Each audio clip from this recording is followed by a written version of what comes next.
What's up, everybody? Welcome into another edition of Crush City Territory. My name is Chandler Rome, along with Tyler Stafford and a special guest from Baseball America, Geoff Pontes. Geoff, how are you?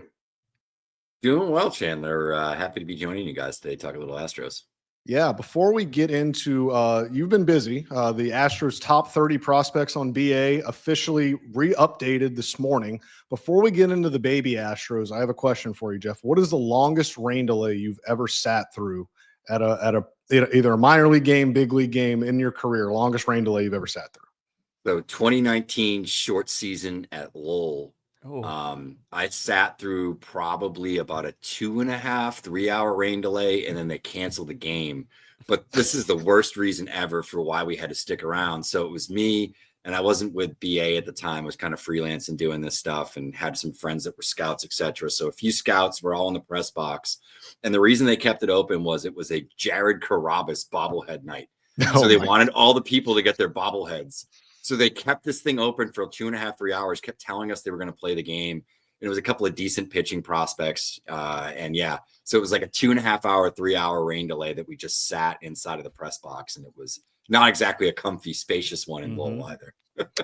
I hate to say it, but I've got you beat. Because last night at PNC Park, we sat there for 3 hours and 22 minutes before the Astros and the Pirates played. If it were up to Dana Brown, the Astros and the Pirates would not have played in that 3 hour and 22-minute rain delay.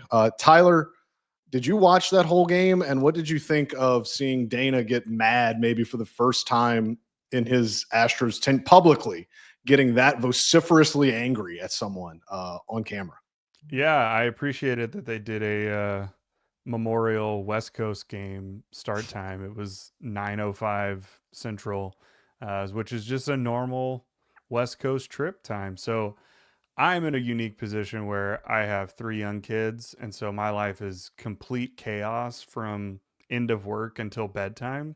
So I've been mad at these 5:40 start times because I don't get to see much until the kids go down. So it actually worked out perfectly for me. I saw the whole game.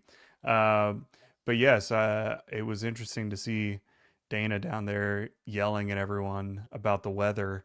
I assume after giving you lots of talks on the calcification of Jordan's hand, did he break down pressure charts of meteorology? Did he have any sort of presentation for you guys after? He did not. He was calmer by the time that he spoke to us after the game at about 12:45 Eastern time. To give the Cliffs Notes version, Dana Brown did not want that game played last night because as a result, the Astros got into Cleveland today, Friday, at about 4 a.m. They have to play tonight at Progressive Field at 7 p.m. It just made for an awful experience. Dana was for banging the game, as he put it. I got to introduce the entire athletic readership to the word bang and what banging means. It doesn't mean what you think it means. It means they wanted to bang the game, which is baseball slang for cancel it, postpone it. But basically, the two teams could not find a common off day that worked for both of them, that they could fly back to Pittsburgh and play that game later in the season. I suppose they could have cut their all-star breaks short and come back one day before the second half starts to play that one game. Good luck trying to convince any big leaguer to give up his all-star break to go play in Pittsburgh and possibly face Paul Skeens again. So that would have not been fun. I think Dana just got caught up in the moment. I don't like, he wasn't yelling at Don Kelly because Don Kelly made a bad decision. It wasn't even Don Kelly's call. It was Major League Baseball's call. I think Dana was just really frustrated with a bad moment at a bad time. And Don Kelly and the Pirates PR guy and head of grounds crew just happened to be in front of him. And he just kind of unleashed. But it was kind of interesting to hear. I think he won some brownie points last night because he was asked, did he regret his outburst? And he said, not at all. That's a natural reaction to being the GM of a club that starts a game 3.5 hours late. So good on Dana, I guess. The Astros are going to be very tired when they play tonight. Who will not be tired is the minor league guys. Geoff, you had the interesting task of ranking this farm system. And if you want to read what Geoff does, if you want to see the new Astros top 30, you are in luck, because if you're watching this, you can see the QR code at the bottom. You can scan that and you can get 30% off the first year of any annual subscription if you use the promo code Crush City 30. You can go to baseballamerica.com, get 30% off any annual subscription your first year if you use the promo code Crush City 30. So if you want to go read how Geoff ranked the top 30 Astros prospects, you can go right ahead. If you want to see the biggest risers, biggest fallers, it's all there. Geoff, I want to start off with the question that I get most of all, and I never really know how to adequately answer it. Every outside publication you look at, the Astros farm system is either 28th, 29th, or 30th. And it has been that way for the last 4 or 5 seasons. Nevertheless, they still somehow find guys to come up and contribute. Are they elite, world-beating prospects? Are they rookie of the year contenders? They are not. But somehow they find guys every year to come up, are above average or above replacement level players. Square that for me. Square the Astros farm system being as ranked as low as it is, but having all of these guys that can contribute at the major league level. Yeah, I think there's always a couple elements to this. And it's something that I think is a narrative that maybe doesn't get discussed as much as it probably should in the draft. And that is, what do teams do once players are in the system? We'll see if this certainly continues for the Astros, but I think they've always done a really good job of kind of communicating between departments and not being totally siloed in terms of they're targeting players that have certain types of traits that they feel they can improve and accentuate. I think it's why when you go to the backfields and you see, the entirety of the Astro system over a couple of days, you start to notice trends. And I think this is sort of the same with any team. But all the Astro starting pitchers or pitching prospects typically always have a 4-seam fastball, usually with pretty good shape. They all have 2 breaking balls that are usable and a changeup.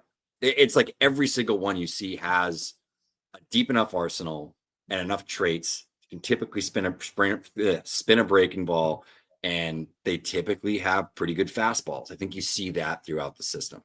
I think on the position side, they've done a good job of targeting a lot of athletes. I think that's a bigger part of the identification process now for a lot of teams is athletic testing. Whether they're using some sort of proprietary or third-party sort of athletic testing app or something like that, like a Loden Sports app, or just doing jump tests, things along those lines. They tend to have a lot of good athletic performers. Like DeZenzo, for example, who now is no longer a prospect, was a guy that once he got in a pro ball and started to perform, it was like, okay, yeah, this guy was a really good athletic tester. There's probably upside there. So I think they identify upside better than other teams do after day one. I think the issue with this system and how it ranks, in terms of the universe of all 30, organizations, is they don't have like a top end top 10. There's always a lot of interesting guys here that I think in the deeper systems, the Mariners, the Dodgers, the Red Sox, and the like, a lot of these guys would be more like 7, 8, 9, 10, to like 15 in one of those top systems. But when you go from 16 or 11 on to 30, I think they're very consistent. There's not a huge drop off in terms of the talent level. So I think part of it is they have a lot of good talent, but as you said, they're not rookie of the year contenders. They're not award winner type of players, but they're contributors. They're major league quality players. They probably have more 40s and 45s when we talk about the 20/80 scale, and there's roles that kind of fit within that.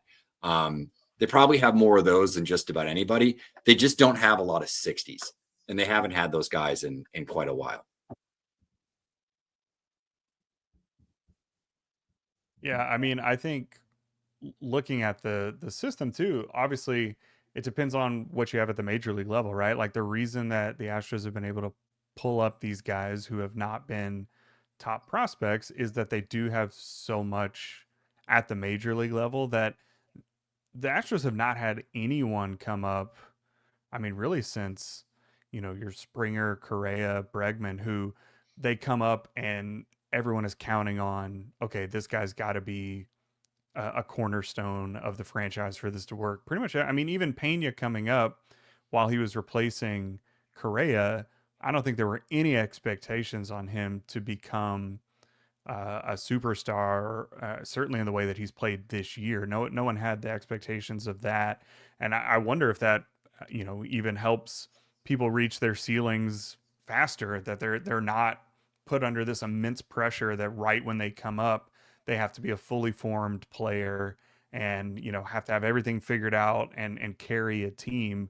Because it seems like the Astros, like you said, while they don't have those 60, 70 prospects, it feels like, and I know that this is not true because they just keep doing it over and over again, but what it feels like is they can just throw a dart at a board at whoever's in double A and triple A when they need someone to come up, and that guy will be good enough to fill whatever hole is there, which I mean is remarkable when you've had sustained success for this long. And so looking at this list, you're right. There's nobody that's jumping out at you.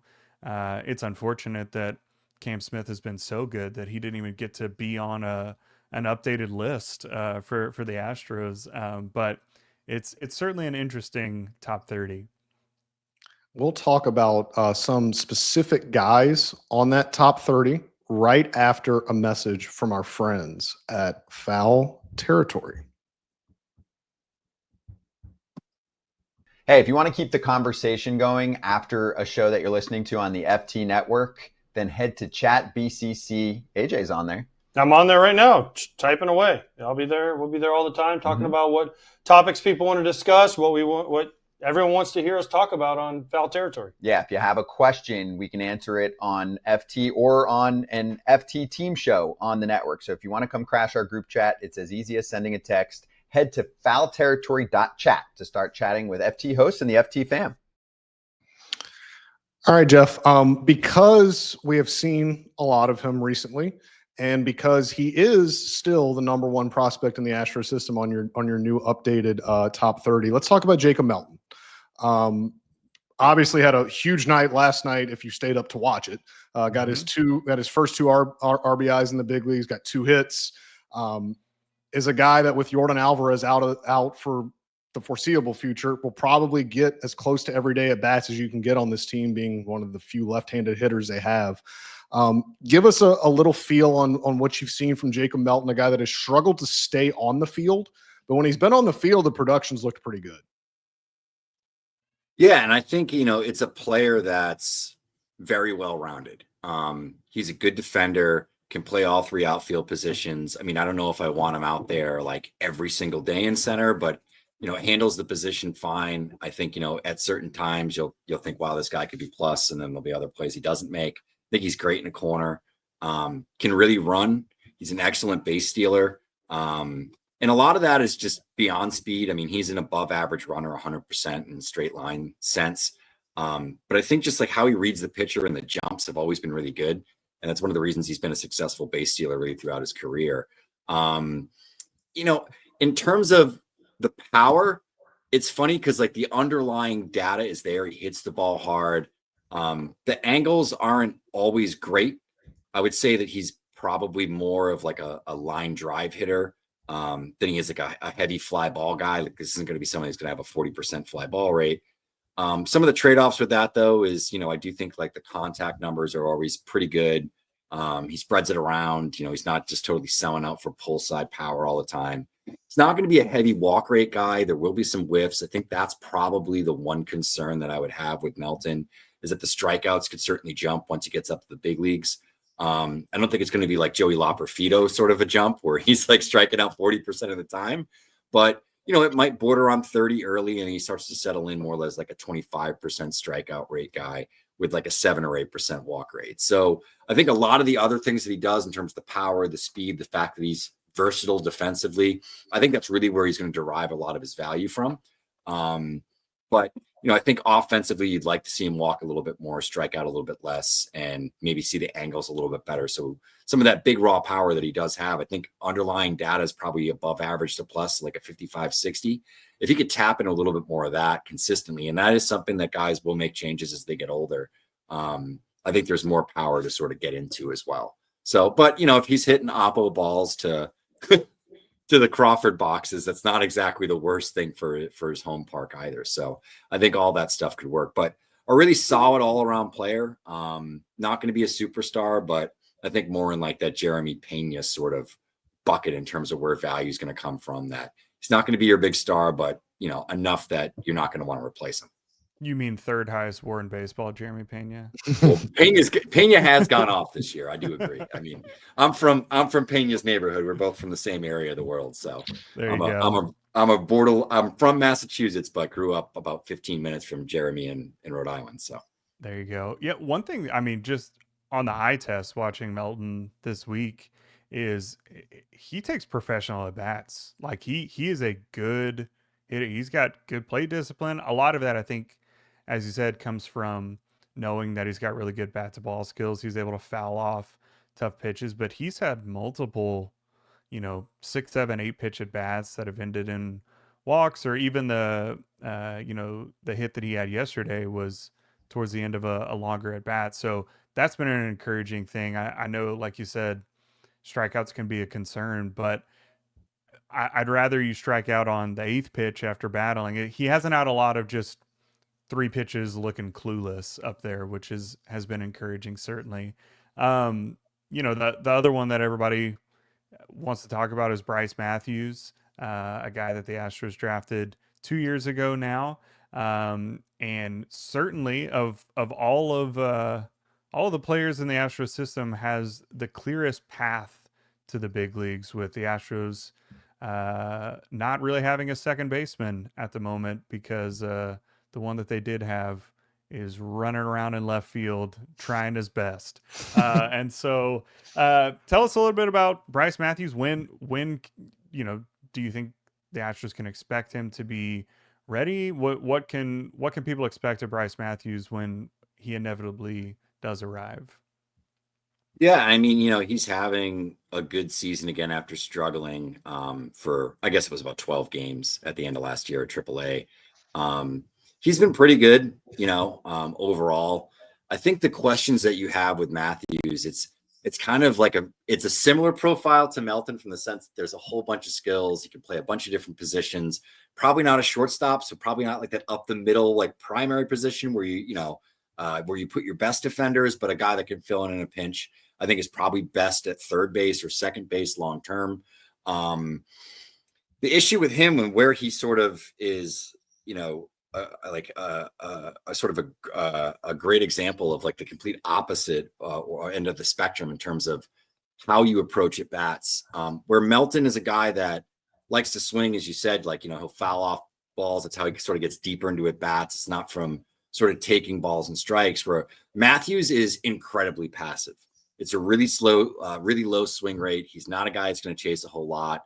So you're going to see a lot of looking strikeouts, which can be frustrating for fans that are watching him, but a lot of walks. I mean, he's a guy that's had 12, 13, 14, 16, I think this season, walk rates, but he's probably going to strike out about 30% of the time. And a lot of those aren't going to necessarily be swinging. So, there's some give and take with that. You obviously add value when you're getting on base at such an insanely high clip.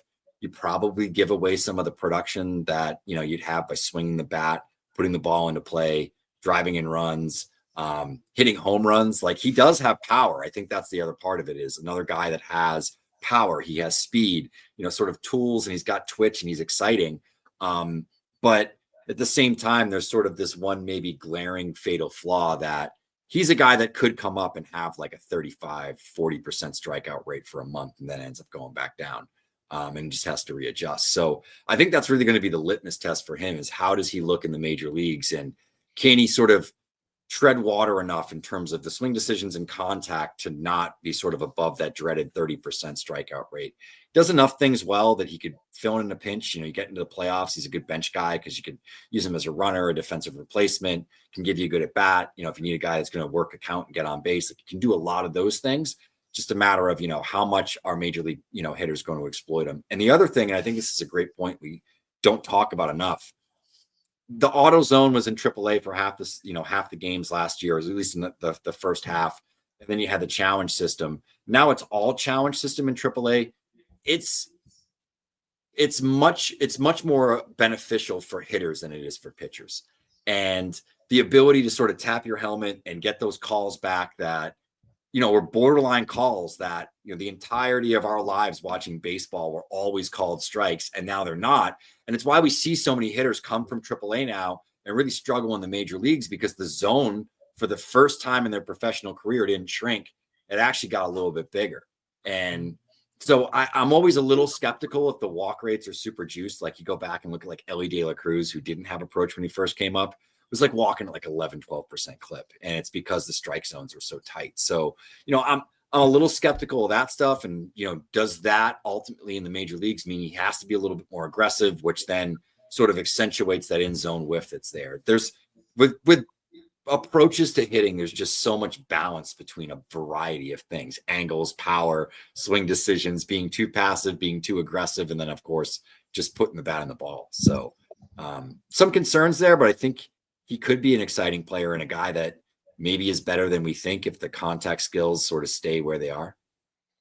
Maybe is better than we think should really be the title of the Astros farm system Yeah. in the last 3 or 4 years. One thing I'll always say about Bryce Matthews, and I've said it, we've had Bryce Matthews on this podcast. I didn't say it with him, but I've said it about Bryce Matthews on various platforms. He was Dana Brown's first pick as the Astros general manager. Dana Brown, if you have watched him operate for the last 2.5 years, he is really bullish on guys that are his guys. He's going to find a way to get Bryce Matthews up here. Bryce Matthews just has to force their hand a little bit, because as Tyler mentioned, this team does not have a settled second baseman right now. Mauricio Dubon is kind of morphed into that everyday guy, but I think the best version of this team has Mauricio Dubon as the utility guy coming off the bench as a pinch hitter against a leverage lefty late in the game or something of that nature. If Bryce Matthews can have another, solid 25, 30 game sample, I would not be shocked to see Bryce Matthews playing second base for the Astros. Maybe, as quickly as before the All-Star break, maybe after the All-Star break, I'm not sure. But again, that's going to be on Matthews to continue, because he has, as Geoff, you mentioned, like, he's been playing well. He's been playing really well in AAA. He's getting to the point where they're going to start having some discussions. And to be honest with you, if Matthews had started the season maybe as well as he is playing now, the decision on Brendan Rodgers, who they ended up keeping over his advanced consent clause, the decision may have been a little different. Bryce Matthews could have maybe come up in May and been on this team, but that's not how it worked out. And Bryce Matthews still has some seasoning to do in AAA, so we'll see if he can get there. Geoff, your prospect update, your farm system update of the Astros, it has a couple sections. It has risers, fallers, injuries, new additions, things like that. The first guy under risers is, I think, the next guy that you're going to see wearing an Astros uniform, and that's Miguel Ulloa. Was the guy that I was most excited to watch in spring training, and then he did not pitch well at all. When he got to big league camp, did not pitch well. He actually started the Astros spring breakout game and got hurt. Had a shoulder injury, had to walk off. But he's better. He is throwing lights out in AAA right now. I think the next time the Astros need a spot starter and Ulloa's on full rest, I think he will be the guy they call up. What can fans be excited about with him, Geoff? Because it seems like a guy that the stuff is electric. He just needs to know where it's going a lot of the time. Yeah, and I think he's done a better job of being kind of effectively wild this year. What I mean by that is, I think there is such thing as like too many strikes, as crazy as that might be to some old school coaches, that you do want to throw some chase pitches. You sort of, and it's the difference between control and command. Control is just simply throwing strikes, right? But there's bad strikes. There's middle strikes. There's very hittable stuff, right? In trouble spots and trouble zones. There's hanging breaking balls inside the zone. And so I think, command is really being able to hit spots and hit certain zones where either, the hitter's swing isn't, capable of getting to certain types of pitches, a certain style of break or movement is going to play better in certain areas of the zone or around the zone, and just kind of being able to control that gray area of, sort of around the zone, right? That shadow zone area. He's done a really good job of that this year. And I think that's where we've seen the jump. So like the walk rates are still pretty high. It's still, whatever, 5 walks per 9, but he's striking out more batters. He's getting deeper into outs, getting deeper into starts, getting more outs. And, ultimately, I think that's what we needed to see from Yola. When you look at the quality of that fastball, it's a plus fastball pretty easily, I think, with a couple more ticks, because it's not crazy velocity, but it is insane plane to the plate in terms of how it actually travels and how batters react to the ball. I think that's when we talk about like VAA and plane and IVB and deception and all these things, it's really just how do hitters see the ball out of the hand? And hitters don't see the ball out of the hand. It rides, it's got great plane. So it might be 92 to 94 most days, but then it really plays more like it's 95 to 96 on the days that he has a little bit more velo. If you put him into the bullpen, if he was needed to go and air him out for an inning, he's probably more like 5 to 6. All of his secondary stuff is hard. He throws a variety of different pitch shapes. So, he's got stuff that drops, sweeps, runs, and rides. So I think when you're sort of playing that multi-directional game, there's a way to get a lot of different outs and generate a lot of different outs. So I like him probably as much as anybody in the system. I wish he threw a few more strikes so I get really like irresponsible with the ranking. I think he is the guy here that, as Astros fans, this should be the guy that you kind of hone in on, because this is the guys they've had success with. Christian Javier was like this. Christian Javier through the zones. He had a bunch of different movement profiles. He got a ton of outs, and people were doubtful as to how much control he had and if he was going to throw enough strikes. And he's, prior to getting hurt, was a pretty substantial difference maker for the Astros rotation. And when you're churning out guys like this at lower cost of the international market, it makes a huge difference. And, the last World Series team, that rotation was homegrown and outside of Verlander, and, primarily was a lot of guys they signed for not a whole lot of money. So I think this is a guy to hone in on. I love him. I think it's a really interesting look. And it's one where I kept the faith through some peaks and valleys here. And he's looked really good. And like you said, Chandler, I think he is the next guy up, and certainly on the cusp in the major leagues. I think they'll make a 40-man roster move on him because the decision comes up this offseason anyway. Yeah, I'm glad you mentioned Christian Javier, because as soon as you say 92 to 94, but somehow it's fooling guys, like that screams Javier. Anytime you watched him pitch, it was like, how is he's throwing fastballs down the middle at 93 and people are just swinging under it, making people look silly. And I think that sounds a lot, very similar. And then you mentioned the Astros have just had a ton of success signing guys for not a lot of money, and really developing them.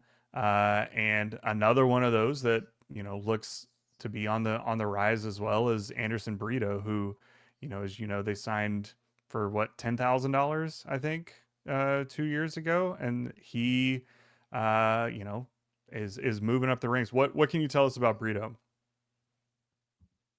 Yeah, another guy with we talked about this at the top, right? Like the Astros find pitchers that have a couple of different breaking balls, a changeup, and like good fastball traits. We just talked about one with Yola. It's another one with Brito. The issue with me for Brito is he's 5'10", if that. He's small, and he's small for a starting pitcher in the major leagues. We just don't see a lot of those guys, regardless of how successful they are, as they climb the rungs of the minor league ladder. A lot of them just struggle and break down eventually. So I think that's my biggest concern. That said, it is real stuff. It's real swing and miss stuff. His command is backed up a little bit this year, but it's kind of to be expected when you consider the substantial velo jumps. When they signed him, as you said, for nothing in terms of a signing bonus in the international market, where, the mid-tier guys are signing for $300,000, it's effectively, paid for his plane ticket to the States. And he was like 91, 92 and came back in a year later. They didn't even pitch him in the Dominican Summer League after signing, which is unusual. And they just worked on it, worked with him, and was able to put on good weight and, just fix some things mechanically. And now, he's popping 100. I mean, it's real stuff. The question with him is, is there a true third pitch? Who knows if he gets there or not, but at the very least, I think this is a very interesting relief arm where you're talking about a 60 fastball and a 55, 60 slider to go with it. If he unlocks that changeup, the command gets a little bit better. I think, the outlook of him as a starter probably gets a little bit more rosy, but he's up against it just based on, historical size. He's a tiny guy, but there aren't a lot of tiny guys that throw this hard. So who knows? Well, the Astros have had some success with tiny guys. So one's playing left field. So maybe they'll figure it out. They have cornered the market on tiny guys from Tony Kemp. tiny Latino players that signed for nothing that no one's ever heard of. They've cornered the market on those. They've also cornered the market on guys that probably we've never heard of that we haven't mentioned yet. We're gonna take a little break, and then we're gonna talk about maybe some guys. I imagine if you're listening to this podcast, everyone we have talked about already has been kind of front of mind for you. We're going to talk about some guys that are in the lower levels, kind of guys that are in rookie ball, maybe in even the Gulf Coast League, some guys like that to keep your eye on, maybe for the next wave of Astros prospects. Right after another message from our friends at Foul Territory. FT fan by now, if you're buying, selling, trading, collecting cards, Arena Club is the spot. We've been talking about them all season long, but I do want to focus on the slab pack experience, Kratz, since you've been ripping some slab packs digitally. And what happens? I mean, as a kid, you wanted to rip open the packs. How can they do this digitally? Oh, baby. This is exciting. How the graphics come out and everything. And oh, yeah, the card that you pull, you can actually get that, John, physically. So it's perfect. It's all in one place, and it's a super exciting experience. Yeah, they send that to you from the vault if you want it. But if you look at it and you're like, it's not the card for me, I want to sell it back, go for it. You can do any of that on Arena Club, and you can acquire the best value for your money with those slab packs, transparent checklists, and Arena Club's Slab Safe program. Right now, you can get 20% off your first slab pack or card purchase by going to arenaclub.com/foul and use code FOUL. arenaclub.com/foul, use code FOUL. All right, Geoff, I'll make a confession. I try to follow the Astros farm system as much as I can. That is sometimes somewhat limited to looking at AAA Sugarland and AA Corpus Christi's box scores because the people care much more about the major league team that's trying to go to its 9th straight postseason appearance. You are the expert here, so I'm gonna give you the floor. Give us a couple names that I probably have not heard of. And Tyler. Tyler's a more well-read and well-learned person than I am. Maybe he's heard of them. Give me some names of some guys that you've got your eye on as maybe in that next wave of guys that you gotta bookmark. Remember this name as a guy that could make some noise if and when they get up the ranks of affiliated ball. Yeah, and I think this was a year where they had a really good draft, even beyond the first round. And that's where the Astros typically have done really well and sort of eaten. So the first guy I'll throw out there is Joseph Sullivan. He's with High A Ashland right now. Was part of a tandem of outfielders that had some draft buzz last year as we got deeper into the cycle out of South Alabama. Sullivan was actually draft eligible the year before, went back into the draft. Astros take him in the 7th round. Another guy that was an outstanding athletic tester actually comes a little bit in the family. His grandfather, Pat Sullivan, actually won the 1971 Heisman Trophy Award at Auburn, and his father played football at Auburn and TCU. So athletic family. He's a ball player, speed, left-handed bat. There's power that he's starting to tap into a little bit more now. Some of that's probably some Asheville magic, but I do think you look at the EV numbers.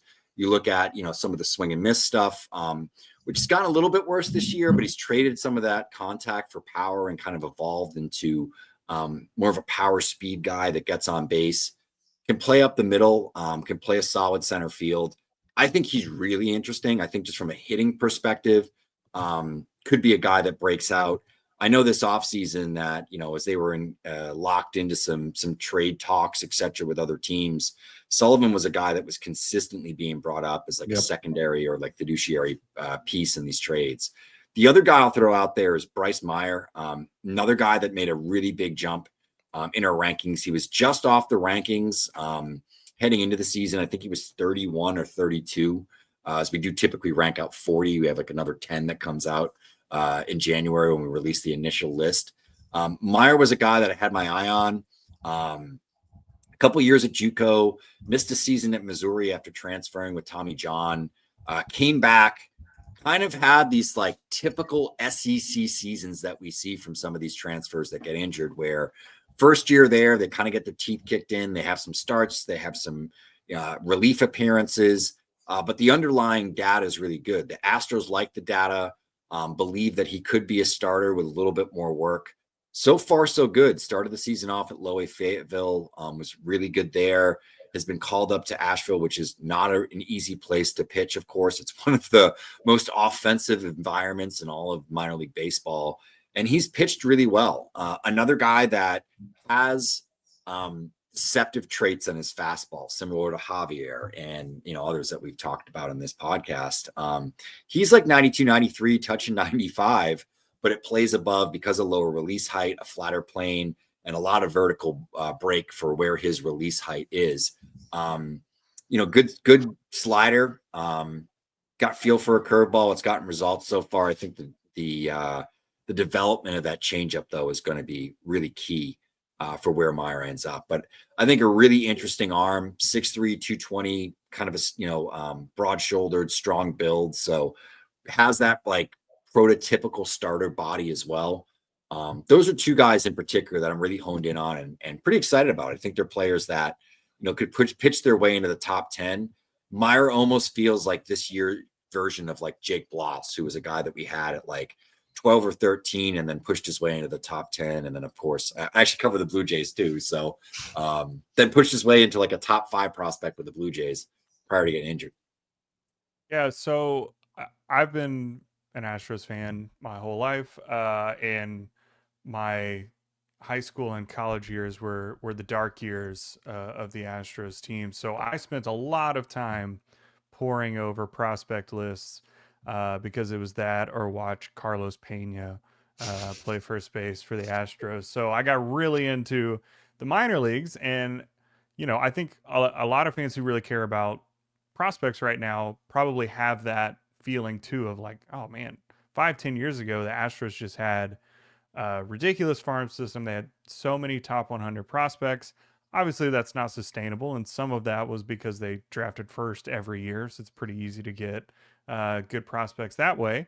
But aside from Cam Smith, who barely counted for a little bit, they haven't had a top 100 prospect. And so one, can you admit that you hate the Astros and you are biased and you are hurting them purposefully? And two, who do you see in the system as someone with maybe the upside that hasn't put it together yet that could enter into a top 100 status at some point? We talked a little bit about Yola, but I think just in terms of the level that he's at and how soon he's going to get called up, it's probably not feasible that he has enough time to really be a top 100 prospect. I think the one that's interesting is their second rounder last year, Ryan Forcucci. Forcucci is a guy that I think if he was healthy all throughout the season last year and didn't have to have Tommy John surgery last June, he's probably a guy that goes in the first round and probably gets a few $1 million. I mean, he got $1 million in whatever the second round, having been injured and having already had the Tommy John surgery. He's a guy for me where the stuff was there. He kind of fits the mold. There were people that certainly preferred him to Trey Savage, who's now a top 100 prospect with the Blue Jays.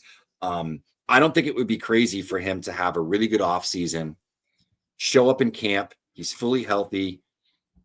But based on the timing of the Tommy John surgery, he should be fine in October to have a full offseason. That's when you can show out. You're good in spring training. You get into that spring breakout game. You throw 2 innings and you strike out 6 or 5 or whatever, right? And he has that kind of stuff. That's the kind of guy that can make a really substantial jump once he's healthy. We saw it this year with the Red Sox 5th rounder, Brandon Clark. He's throwing 100 miles an hour from the left side with a crazy slider in the spring breakout game. Comes out in full season ball, looks really good. The feedback from scouts is like, this is a top 100 prospect.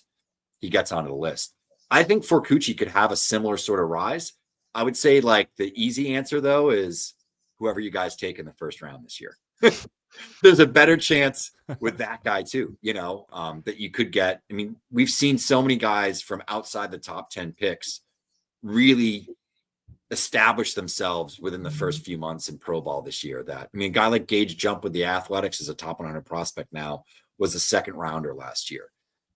So I think that's probably where your best bets are going to come from, because the guys that are at the top of the list at this point are probably a little bit too advanced to be considered top 100 prospects. Melton's been on and off the list a few times, so you could technically consider him one, but he's not on the list right now. Tyler, would you like to guess where Gage Jump finished his collegiate career? Nope. Okay. So going back to Furcucci for just a little bit, I know teams like to pump up their draft picks. Teams say that we got the best value ever. Like every team's GM, scouting director, draft guy, amateur guy is always very excited about whoever they draft. I kid you not, every member of was involved of the Astros draft last year gushed about Ryan Furcucci. Like, that was the guy that they circled, was like, we cannot believe that this guy fell into our laps. Like, they are very, very, very high on him. They knew it was kind of a not a great circumstance that he needed Tommy John surgery, but the fact that he was available where they were picking in the second round was not supposed to happen. And Geoff, I will echo you that he was the one guy that whole draft in the week or so after that, all I kept hearing was how excited they were that they got Ryan Furcucci. Now, because we just talked about these teams love to pump these guys up. The downside of that is you have guys like Pedro Leon, who got $4 million from the Astros and just he's been the mayor of Sugarland. And I don't mean to disparage him. He's a very nice young man, but just has not panned out like maybe they thought he would. There's a couple other guys that fall into this category one that I think is falling pretty quickly, and another one that I don't know much about. So I want you to weigh in on both of these guys. First is Luis Baez, who we heard a ton about for a couple of years. As this guy they had their eye on him, circled, loved him from the international market. He is among your fallers in your recent June update. And then a new guy, a guy that was just in this past international class, Kevin Alvarez. Give me a little bit on both of those guys and where you see kind of their future. Yeah, Alvarez is a little bit tougher, just because those are reports that Ben Badler does internally, because he covers all of our international scouting stuff. So I haven't seen Alvarez. In terms of scouts that I've spoken with, they're fairly excited about what the upside could be. It's hit and power, corner outfield type. It's not going to be Yordan Alvarez, but damn, it's right. But it's a but he has the same name. Why not? Yeah, exactly. It's his brother Kevin. But is a lefty bat with above average contact skills and power, and I think those are good profiles to sort of dream on. Like, I think if we come back here in 2 years and he's sort of at the point where we're at right now with Lazaro Montes, who's a top 100 prospect with big power bat, corner outfield type, with the Mariners, I think we'll be in a really good spot. I don't think it's out of the realm of possibility. It's just, I just know a little bit less about him. Baez he just came back to Corpus Christi a couple days ago, after getting shut down, after really struggling. Was on the dev list. There were questions about him coming into the off season, and just even coming out of last year. How good was the contact? How good was the hit tool? Is there really enough ability to get to the power that's there? And then some of the supporting skills, the running, the defense aren't great. It's a power bat that, sometimes these guys take 3 or 4 years to figure it out. And that could be the case with him, but it's trending in the wrong direction. And he's not a profile. Like, we talked about Bryce Matthews, we talked about Melton, we talked about Joseph Sullivan. These are guys that have supporting skills. They can run, they can field, they have positional versatility, they can throw a little bit. He doesn't really have that. He's got to hit. Like, this is a profile where you need to be a plus hitter in order to sort of crack it as a left field only first base DH guy.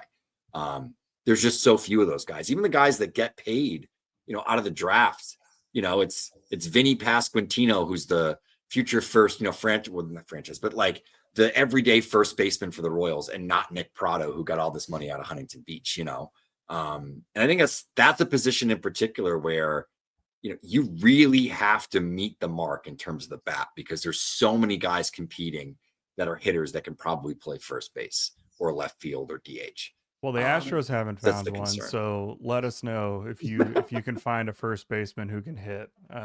They've I been thought it was going to struggling be on Cam that end. Smith, to be honest with you, but they put him in the outfield. He's crushing it out there. He's not playing first anytime soon. Yes, He's got the athleticism. The Astros are in desperate need of a first baseman that is not middle-aged and requires a 3-year contract with substantial AAV. Maybe one day they will find that within this farm system, which Geoff has done a fantastic job of analyzing. And for a farm system that we can all acknowledge is not among the game's best, it is within the bottom 5 of the game. We still managed to really get through a lot here, and we appreciate Geoff for stopping by and giving us 40 minutes of his time. Again, I can't stress it enough. If you want to see all of his analysis, the entire top 30 that was updated today, all the risers, fallers, a full thorough breakdown of the Astros farm system, you can do that at Baseball America. And if you use the promo code CrushCity30, you can get 30% off the first year of any annual subscription. That's either online or the print magazine that they send you. That's any annual subscription. You can get 30% off by using the promo code CrushCity30 or scanning the QR code if you're watching on YouTube. As always, you can follow me on X at Chandler_Rome. You can follow Tyler at Tyler C. Safford. Geoff, where can they follow you? Follow me at Geoff, GeoPontes BA. So Geoff Pontes BA. Sounds great. And as usual, we will be back on Sunday to discuss the Astros. Maybe they will have caught up on sleep. And after their series with the Cleveland Guardians, we will discuss what happened then, and as they come home to an AL Central homestand of the Chicago White Sox and the Minnesota Twins. As always, please rate and review us on Apple. Please subscribe on YouTube so you can get alerted every time we go live. As always, thanks for listening. Thank you again, Geoff. We appreciate you. We appreciate you coming on. We may have you on again after the draft when this stuff does re-update, and maybe there is finally a top 100 prospect from the Astros in BA's top 100. Thanks, guys. We'll talk to you soon. Bye.